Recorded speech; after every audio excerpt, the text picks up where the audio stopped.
FTP நேயர்களுக்கு வணக்கம். இன்று நம்மோடு சிறப்பு நேர்காணலுக்காக இணைந்திருக்கிறார் மூத்த பத்திரிகையாளர் சிவபிரியன் அவர்கள். சார் வணக்கம். வணக்கம். தாவேகவுடைய பொதுக்குழுவுல விஜய் அவர்கள் 38 நாட்களுக்கு பிறகாக கரூர் சம்பவம் நடந்த பிறகாக பேசியிருக்கிறாரு. இந்த சம்பவத்திற்கு பிறகாக அவருடைய பேச்சு எப்படி சார் பாக்குறீங்க? விஜய் அவர்களுடைய பேச்சு ஒரு பொலிட்டிக்கல் ரெட்டாரிக்கா தான் நான் முழுக்க பாக்குறேன். ஒரு விஷயம் அதுல முழுக்க இந்த 14 நிமிட உரையும் முதல்வர் அவர்களையும் திமுக அரசையும் விமர்சனம் செய்வதற்காகவே இந்த பேச்சு இருந்ததாக தான் நான் பார்க்கிறேன். கடைசி வரியில மட்டும்தான் அரசியல் பேசினார். அரசியல் பேசினார்னா என்ன, கூட்டணி பற்றியோ இல்ல அவங்களுடைய ஸ்ட்ராட்டஜி பத்தி பேசினாரு. பட் மற்றபடி எல்லாமே பாத்தீங்கன்னா முழுக்க முதல்வரையும் திமுகவையும் குறை சொல்வதற்காக மட்டும்தான் விஜய் அந்த மேடையை பயன்படுத்தி கொண்டார். எத்தனையோ முக்கிய விவகாரங்கள் இருந்தும் அதை பற்றி எல்லாம் விஜய் பேசவில்லை. அது கொஞ்சம் தவிர்த்திருக்கலாம். ஒரு 15 நிமிஷம் இதை பேசிட்டு இன்னொரு 5 நிமிஷம் SIR பத்தி பேசியிருக்கலாம். கோயம்புத்தூரில் நடந்த அந்த பாலியல் வன்கொடுமை பத்தி பேசியிருக்கிறான். அப்படி இல்லாம இன்னும் வேற நிறைய பல விஷயங்கள் தமிழ்நாட்டில் இன்று நடந்து கொண்டிருக்கிறன்னா அதை பற்றி எல்லாம் பேசியிருக்கலாம். அதை பற்றி எல்லாம் விஜய் அவர்கள் பேசவில்லை. முழுக்க கரூர் சம்பவத்தில் தாவேகாவுக்கும் அந்த சம்பவத்திற்கும் எந்த ஒரு தொடர்பும் இல்லை.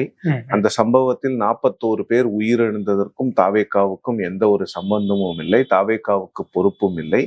எல்லா பொறுப்பும் அரசாங்கத்திடம்தான் இருக்கிறது, எல்லா தவறும் அரசாங்கத்திடம்தான் இருக்கிறது அப்படிங்கிற மாதிரி தோனியில தான் விஜய் அவர்கள் நேற்று முழுக்க அவருடைய உரை இருந்தது. இதுல விஜய் பேசுறது என்னன்னு பாத்தீங்கன்னா, அந்த taking the fight into DMK தான். முழுக்க எனக்கும் திமுகவுக்கும் தான் இந்த ஃபைட்டு. அதிமுக பாஜக கூட்டணி எல்லாம் என்ன சொல்றது கான்டெஸ்ட்லயே இல்லைங்கிற மாதிரிதான் விஜய் பேச வர்றாரு. பட் அது எப்படிங்கிறது போக தான் தெரியும். அதிமுகவை நீங்க அவ்வளவு சுலபமா அதிமுக போன்ற ஒரு 30% வைத்திருக்கக்கூடிய கட்சியை ஸ்லைட் பண்ணிட்டு நீங்க அவ்வளவு ஈஸியாலாம் தேர்தலில் நீங்க ஜெயிச்சிட முடியாது, தேர்தலில் நின்ற முடியாது. அதுக்கப்புறம் வருவோம். ஸோ இப்போ விஜய் என்ன ப்ரொஜெக்ட் பண்றாருன்னா, கரூருக்கு பிறகு எந்த ஒரு மாற்றமும் இல்லை. ஏன்னா கரூருக்கு முன்னால என்ன ஸ்டாண்ட்ல இருந்தோமோ அதே ஸ்டாண்ட்ல தான் இப்ப இருக்கிறோம். கரூர் விஷயத்தினால எங்களுக்கு ஒரு கூட்டணிக்கு போக வேண்டிய அவசியமோ இல்ல திமுகவினுடைய விமர்சனத்தை குறைக்க வேண்டிய அவசியமோ எந்த அவசியமும் எங்களுக்கு இல்லை. மாறாக கரூர் சம்பவம் எங்களுக்கு ஒரு நம்பிக்கையை கொடுத்திருக்கிறது. மக்கள் எங்களை இன்னும் நம்புகிறார்கள் அப்படிங்கிற ஒரு மெசேஜை கொடுக்கறதுக்கு தான் விஜய் அந்த மீட்டிங்ல வராரு. ஆனால் நான் ஏற்கனவே குறிப்பிட்டது போல விஜய் அவர்கள் பல விஷயங்களை பேசியிருக்க வேண்டும். ஒரு சில கேள்விகளுக்கு பதில் சொல்லியிருக்கணும். முதல்வருடைய சட்டமன்ற பேச்சை பேசுறாரு. ஆமா, சட்டமன்ற பேச்சு ஒன் சைடடா இருந்தது, நான் ஒத்துக்கிறேன். அதுல விஜய் டிஃபெண்ட் பண்றதுக்கு அங்க யாருமே இல்லாத இடத்துல முதலமைச்சர் பேசினார். ஆனா சட்டமன்றத்துல இவர் எதுவும் சொல்லல. அதுதான் சொல்றேன். அப்போ முதல்வர் சொன்னார்ல, 7 மணி நேரம் லேட்டா வந்ததுதான் காரணம். அதை பத்தி விஜயோட பதில் என்ன? நாங்க கொடுத்த 8 கண்டிஷனோ 10 கண்டிஷன்ல ஒரு கண்டிஷன் கூட ஃபாலோ பண்ணலன்னு முதலமைச்சர் சொன்னாரு. அதை பற்றின உங்களுடைய கருத்து என்ன? நீங்களும் பிக் அண்ட் சூஸ் தான் பண்றீங்க, முதலமைச்சரும் பிக் அண்ட் சூஸ் தான் பண்றாரு. அப்ப நடுவுல என்ன ஆகுதுன்னா, இப்ப அந்த பாதிக்கப்பட்ட மக்களை பத்தி யாருமே கவலைப்படல. இவர் ஆதவ அர்ஜுனா பேசுறாரு, இவர் 9 மணி நேரம் அழுதாரு. உங்க வீட்டுல யாராவது இருந்தா 30 நாள் நாங்க வெளியில வரோமா? அப்படியெல்லாம் ஒன்றும் இல்லை. அதெல்லாம் ஒன்றும் இல்லை. நீங்க எப்படி வேணாலும் பேசிட்டு போலாம். ஆனால் விஜய் அவர்களுடைய பேச்சு முழுக்க அரசியல் பேச்சாகவும், எங்களுக்கு கரூர் சம்பவத்துல எந்த ஒரு தொடர்பும் இல்லை, நாங்க அதற்கு பொறுப்பில்லை அப்படின்னு அந்த பொறுப்பை தட்டி கழிக்கும் விதமாக தான் விஜய் அவர்களுடைய பேச்சு முதல்ல இருந்தது. ரெண்டாவது, மற்ற விஷயங்களை பற்றியும் விஜய் அவர்களுடைய பேச்சில் இருந்திருக்க வேண்டும். ஆனா இப்ப என்னன்னா, இவர் எங்க மேல எந்த தவறுமே இல்லைன்னு விஜய் சொல்றாரு. அரசாங்கம் என்ன சொல்லுது? எங்க மேல எந்த தவறுமே இல்லை. அப்ப உண்மை இதுக்கு நடுவுல எங்கேயாவது ஒரு இடத்துல ஒளிந்து கொண்டு தானே இருக்கணும். அப்ப இவங்க 2 பேருமே அரசியல் தான் பண்ணிட்டு இருக்கிறாங்க. நேற்று அந்த இரங்கல் தெரிவிச்சது எல்லாம் கரெக்ட். பட் விஜய் அவர்கள் இன்னொன்னும் பேசியிருக்கணும். இந்த மாதிரி ஒரு சம்பவம் நடந்து போச்சு, நம்ம கட்டுப்பாட்டுல இருந்தோ கட்டுப்பாட்டுல இல்லாமையோ நடந்து போச்சு. என்னோட ரசிகர்கள் இன்னும் இன்னும் பொதுக்கூட்டங்களுக்கு வரும் பொழுது ரொம்ப கவனமா இருக்கணும். என்னோட காரை ஃபாலோ பண்ணக்கூடாது, என்னோட வெஹிக்கிளை ஃபாலோ பண்ணக்கூடாது. நான் ஏர்போர்ட்டுக்கு வந்தேன்னா அங்கே வந்து நீங்கள் வந்து மாப் பண்ணக்கூடாது. நான் வர்ற இடங்கள்ல பொறுமையாக இருந்து என்னை பார்த்துட்டு போங்க, மரத்தில் ஏறாதீங்க, எலக்ட்ரிக் போலில் ஏறாதீங்க, இதெல்லாம் எதுவுமே சொல்லலை. அப்போ என்ன தோணுதுன்னா, இந்த மாதிரி மாப் மென்டாலிட்டி ஆஃப் ஹிஸ் ஃபேன்ஸை விஜய் விரும்புகிறாரோ, அதுதான் அவருடைய பலம் என்று விஜய் நினைக்கிறாரோ அப்படிங்கிற கேள்வி எனக்கு எழுது. குறிப்பா தமிழ்நாடு முதலமைச்சர் அவதூறு பரப்புகிறாருன்னு ரொம்ப காட்டமா சொல்றாரு. அந்த இடத்துல இப்போ நான் டிஎம்கே வர்சஸ் டிவிகே அந்த ஸ்டாண்டர்ட்ல தான் நிக்கிறேன்றத அதுல உறுதிப்படுத்துறாரா சார்? ஆமா, அவருக்கு என்னன்னா டிஎம்கே வர்சஸ் டிவிகேவா அதை கொண்டு போனா மட்டும்தான் அவரை பத்தி எல்லாரும் பேசுவாங்க. அவர் வந்து பாஜகவை வந்து கிரிட்டிசைஸ் பண்றாரு, அதிமுகவை கிரிட்டிசைஸ் பண்ண மாட்டேன்றாரு. ஏன்னா எல்லா கட்சியும் அவர் கிரிட்டிசைஸ் பண்ணிட்டு இருந்தாருன்னு வச்சுக்கோங்களேன், அவரோட எதிரி யாருன்னு மக்களுக்கு கன்ஃபியூஸ் ஆயிடுவாங்க. அதனாலதான் விஜய்ல எல்லாருமே எப்படி பண்ணுவாங்கன்னு பாத்தீங்கன்னா, ரூலிங் பார்ட்டி யார் இருக்காங்களோ, புதுசா வர்றவங்க குறிப்பா ரூலிங் பார்ட்டியை குறி வச்சுதான் தங்களுடைய அரசியலை வந்து அவங்க ஆரம்பிப்பாங்க, அரசியலை பண்ணுவாங்க. ஸோ அப்படிதான் விஜய் பண்ற மாதிரி நான் பாக்குறேன். ஸோ அவருக்கு என்னன்னா, நான் வந்து அலையன்ஸ்க்கு வரமாட்டேங்கிறத இதன் மூலமாகவும் சொல்றாரு. டிவிகே வர்சஸ் டிஎம்கே, டிவிகே தலைமையில தான் கூட்டணி, விஜய் தான் முதல்வர் வேட்பாளர் அப்படின்னு அந்த ரெசல்யூஷன்ஸ் பாஸ் பண்றதன் மூலமாக அவர்கள் சொல்ல வருவது என்ன, கூட்டணி இல்லை, எங்க தலைமையில தான் கூட்டணி. இது வந்து டிஎம்கே வர்சஸ் டிவிகே ஃபைட்டா இருக்கும். அது ரெட்டாரிக் தான். அது வந்து டிஎம்கே வர்சஸ் டிவிகே ஃபைட்டா இருக்க போதா, இல்ல டிஎம்கே வர்சஸ் ஏடிஎம்கே வர்சஸ் டிவிகேவா இருக்க போதாங்கிறதெல்லாம் போக போக தெரியும், ரிசல்ட்ஸ்ல தான் தெரியும். இவங்க வந்து பயங்கரமா கிளைம் பண்றாங்க, அது வந்து ஒரு பொலிட்டிக்கல் ரெட்டாரிக் தான். என்ன சொல்றது, அரசியலுக்காக, மக்களை கவருவதற்காக, தங்களுடைய அந்த பலத்தை காட்டிக் கொள்வதற்காக அவர்கள் பேசுகின்ற வார்த்தையை தவிர அதுக்கு வந்து ரொம்ப ஒரு இம்பார்ட்டன்ஸ்லாம் நம்ம கொடுக்க வேணாம். தினகரனும் சொல்லியிருக்காரு அப்படிதான் இருக்கும்னு, அதெல்லாம் போக போக தான் தெரியும். ஏன்னா சட்டமன்ற தேர்தலை பொறுத்த வரைக்கும் நீங்க பாத்தீங்கன்னா, எல்லா தேர்தல்லையுமே வந்து ஒரு 20-30 நாளைக்கு முன்னாலதான் அந்த மூடே செட்டின் ஆகும். So everything depends on alliances எப்படி இருக்க போகுது, இன்னைக்கு இருக்கிற அலையன்சஸே இருக்க போகுதா, இல்லை கூட்டணி கட்சிகள்ல மாற்றம் இருக்குமா, மக்களுடைய மனநிலை எப்படி இருக்கிறது. இப்ப பாத்தீங்கன்னா திமுகவுக்கு எதிரான மனநிலை எவ்வளவு இருக்கிறது, மார்ச்ல எப்படி இருக்கும், இது ஏறுமா இல்லை இறங்குமா, இன்னொன்று கேண்டிடேட் செலெக்ஷன்லாம் எப்படி பண்ண போறாங்க, விஜயோட கேண்டிடேட் செலெக்ஷன்ஸ் எப்படி இருக்க போகுது, விஜய் எங்க கண்டெஸ்ட் பண்ண போறாரு, ஒரு சதர்ன் தமிழ்நாடுல கண்டெஸ்ட் பண்ண போறாரா, இல்லை நார்தர்ன் தமிழ்நாடுல கண்டெஸ்ட் பண்ண போறா, இது எல்லாத்தையும் பொறுத்துதான் ரிசல்ட்ஸ் இருக்கும். அது வந்து டிஎம்கே வர்சஸ் டிவிகே அப்படின்னு விஜய் சொல்லிட்டதுனாலே அது டிஎம்கே வர்சஸ் டிவிகேவா ஆயிடாது. அது எப்படி இருக்குங்கிறது போக போக தான் நமக்கு தெரியும். ஆதவ அர்ஜுனுடைய பேச்சு வந்து இதற்கு முன்பாக அந்த ட்வீட்டே வந்து உணர்ச்சி வசப்படக்கூடிய ஒன்றாகவும் புரட்சி வெடிக்கணும்லாம் சொல்லியிருந்தாரு. நேற்றைய பேச்சு நீயும் ரவுடி தான் நானும் ரவுடி தான், கொத்த சண்டைக்கு வாழ்ற மாதிரி, அதுவுமே வந்து ஏதோ உணர்ச்சி தூண்டுற மாதிரியான பேச்சா இருக்குது, ஒன்றும் பார்க்க முடியுது சார். இல்ல, அவருக்கு தெரிஞ்சதை அவர் பண்றாரு. ஆனா அது தலைமைக்கு பாதிப்பா ஆகாது? நிச்சயமா ஆகும். அதை புரிந்து கொள்ள வேண்டியவர் விஜய் தான். ஆதவ அர்ஜுனா பேச்சுல ஒரு 5 நிமிஷம் பேசினார்னா 4 நிமிஷம் பேச்ச ஃபேக்ட் செக் பண்ண வேண்டியதா இருக்கு. அவ்வளவு தவறுகள் இருக்கிறது. அவருக்கு தமிழ் உச்சரிப்பு கூட சரியா வரல. அவர் முதல்ல பயிற்சி எடுத்துக்கிட்டு வந்து பேசணும்னு நினைக்கிறேன் நான். அவர் இஷ்டத்துக்கும் போற போக்குல வந்து ஒரு மேடையில, ஒரு கட்சியினுடைய பொதுக்குழு கூட்டத்துல, இன்னொன்னு பாத்தீங்கன்னா ஒரு இளைஞர்கள் பட்டாளத்தை வைத்திருக்கக்கூடிய ஒரு கட்சியில இப்படி போன்ற ஒரு பேச்சுகளை வந்து ஏற்றுக்கொள்ளவே முடியாது. இது வந்து அந்த கொம்பு சீவி விடுறதுன்னு சொல்லுவாங்களா, அந்த மாதிரிதான் ஆதவ அர்ஜுன் முதல்ல இருந்தே பண்ணிட்டு இருக்காரு. இதை ஏன் விஜய் அவர்கள் இந்த ஆட்டிடியூடு, இந்த பிஹேவியர் எல்லாம் என்கரேஜ் பண்றாருன்னு எனக்கு புரியல.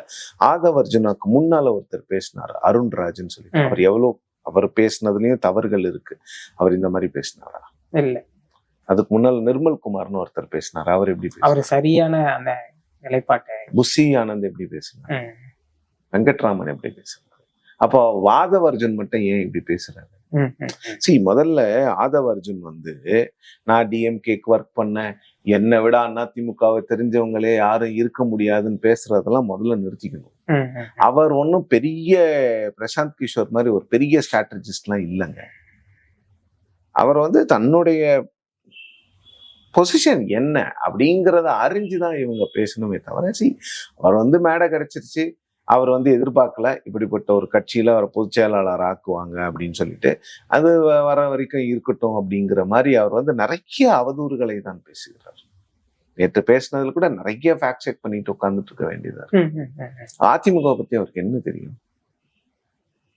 இதுல கஷ்டம் என்னன்னா அதிமுக இன்னும் இதுக்கு பதிலே சொல்ல மாட்டேன். ஆதவர்ஜன் வந்து தன்னுடைய பேச்சை அவர் குறைத்து கொள்ள வேண்டும். அப்படி இல்லைன்னா விஜய் தலையிட்டு வந்து இந்த மாதிரிலாம் பேசக்கூடாது அப்படிங்கிறது. ஏன்னா இது ரசிகர்களுக்கு இது வந்து உற்சாகத்தை கொடுக்கும். ஆனால் நடுநிலையா இருக்கிறவங்களுக்கு வந்து ஆதவர்ஜுன் பேச்சு வந்து ஒரு கட்டத்துக்கு மேல அவர்களை விஜயிடமிருந்து அந்நியப்படுத்தி விட்டோம் சார். ஆனா ஆதவர்ஜுனா மேடையில பேசக்கூடிய அந்த கணம் வந்து உயர்நீதிமன்றத்துல ஆதவர்ஜுனுடைய வழக்கறிஞர் வந்து அந்த ட்வீட்டுக்கு பதில் அளிக்கிறாரு, உடனே நாங்க டெலீட் பண்ணிட்டோம் அப்படின்னு.